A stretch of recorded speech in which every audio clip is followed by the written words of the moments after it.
The news blog has finally dropped, and we finally have the stats on the summer event ship for 2022, so let's go ahead and take a look at it. Become one with the Cnidarian Defender.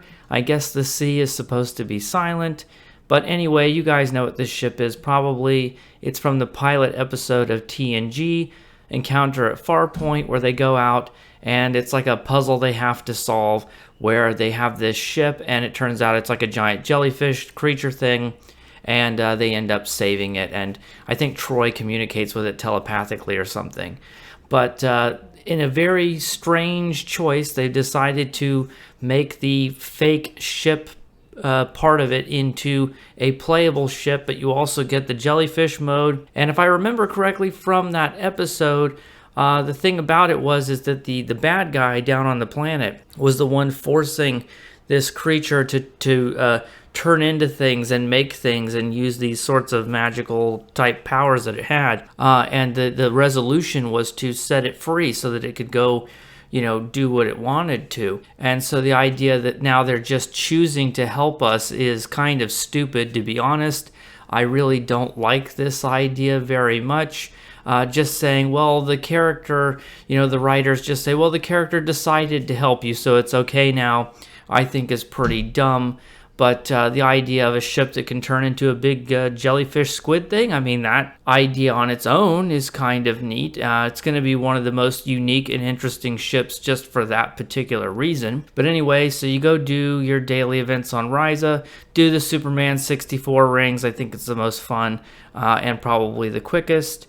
And then you get this bad boy here. So it's basically just a cruiser. They call it a Defender. It's a 4-4 with a Commander Engineering. So there is a limit to how good this is going to be. It's not going to be that great. It is a 4-3-3-3 though, which is a rather unusual bridge officer layout. So you do lose one bridge officer compared to a typical ship, which means you also lose those bridge officer traits.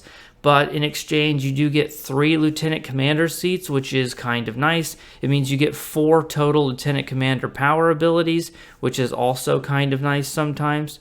So what are the other seats? Well, you get 1 lieutenant commander science, 1 lieutenant commander tactical, and 1 lieutenant commander universal miracle worker. The miracle worker seat is relatively useful. One of the best ships that I used to have, I used to fly a lot with a Cannon Scatter Volley build, was the Jem'Hadar Vanguard warship. That ship only had a lieutenant commander miracle worker, so you can definitely do something with this seating. It's just that commander engineering kind of stinks, and it's a 4-4, so it's not going to be able to have dual cannons, and even if it could, it's not going to be as good as a ship with a 5 forward-facing weapons. Without command seating, you can't really do torpedo stuff. Without a secondary deflector, you can't really do science stuff. So you're going to be doing some kind of a beam build with it probably. It's not going to be that great. Actually, this might have ended up on the top 10 worst C-Store ships if it was a C-Store ship, just because it's just not that good. Console layout 353. It has the typical cruiser commands. It does have attract fire, but you don't want to tank with it because it can't have suppression barrage. It has weapon system efficiency, so that's nice, I guess. It has the really bad cruiser mastery package. I've always said that regular bog standard cruisers are the worst class of ships in the game. It has a trait and a console. The console is restricted to the ship, which is not surprising because that's the mechanism for how it transforms back and forth between ship mode and jellyfish mode. And so it's a unique animation. So of course it's going to be restricted to the ship. I have no problem with that. I would have honestly been shocked if it had not been that way. So you can toggle it, lasts indefinitely until deactivated, but it does have a 2-minute recharge, so I'm guessing if you deactivate it, you have to wait 2 minutes again to reactivate it. It automatically deactivates if your hull drops below 10%. When active, it disables weapons, flight speed, and turn rate set to 3, so that's pretty terrible. Now it says it's set to 3. Does that mean it sets your base values to 3, but you can still modify them to make them better? Or is it like just permanently sets them to 3 and you're just stuck with 3 no matter what you do? I don't know. After 5 seconds, then each second within 10 kilometers, this is while you're in jellyfish mode, up to 5 allies get hit points and all damage resistance for 5 seconds, and up to 5 foes take heavy, quote-unquote, electrical damage and 10% crit chance, a 10% chance for a brief hold. 10% chance on a hold isn't very good, but having an AoE hold ability is kind of an interesting thing, so just for that reason, I think it's kind of neat, but you have to wait 5 seconds for it to start working. You're not going to be able to move because your turn rate and flight speed are down, and it's only a 10% chance, so in practice, it's not actually going to be any good, but I'd love to see another AoE hold added to the game. I think that would be nice. Starship trait, Gelatinous Membrane. I had high hopes for this until I did a little bit of snooping into some parses. Activating any Hull Healing Bridge Officer ability or Miracle Worker Bridge Officer ability that targets yourself or an ally grants the target of that ability the Gelatinous Membrane effect for a short duration. While active, this effect reflects a portion of the physical and kinetic damage they receive back to the owner of that damage, pre-resist, which is a big boost from being resist values, while also granting an increase to physical and kinetic damage resistance rating. It can't be stacked, but it will instead be refreshed by subsequent applications. Now here's the thing. Note that all sources of damage may be reflected, such as those that originate from indirect sources, some such as anomalies, hazards, or mines, so it's all kinetic and or pretty much all kinetic and physical damage, but it's only 25%. 25% pre-resist is reflected back. 10 seconds, you can keep that up 100% of the time. So I thought, well, some of the Borg torpedoes hit pretty hard. Maybe there's something to this. Maybe it could actually be not terrible, right? Like, I didn't think it was never going to be good, but maybe it would be okay.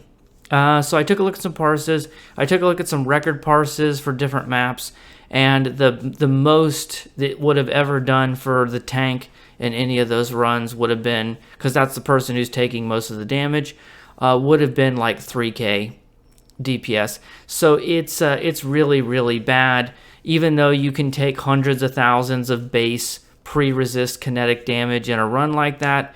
Once you dilute it over like 40 seconds or whatever in these high-end runs, it just turns out to not be very much. And maybe in single player you get a little more out of it because you're taking basically 100%. It's not being shared by other players. It might be something fun to use against the VOD war, but generally I'm guessing based on the numbers I've seen, it's going to be really, really bad. So unfortunately, the trait seems bad. The console seems like it's going to be fun to use just because you need it to get the jellyfish mode. So I think if you're going to fly this ship, you should use it just so you can have the one thing about the ship that probably makes it worth using, which is the ability to turn into a jellyfish. Otherwise, it's a very mediocre, low-end cruiser, but it is free. So if you're going to be on Ryza anyway and you want to do the event and pick this up, go ahead. I probably will end up getting it. I'm just going to do the event. I'm not going to try and get it early or anything, so there will be a review of it eventually. What do you guys think? Do you think this is a cool ship or not? Do you like the fact that they're taking a creature that was supposed to be sentient and not supposed to be forced to turn into a ship and giving it to us as a ship and just saying, hey, they want to do it now, so it's okay? What do you guys think about all that? Am I just being dramatic? Does it not really matter? Let me know. I'll see you guys on Ryza. Bye for now.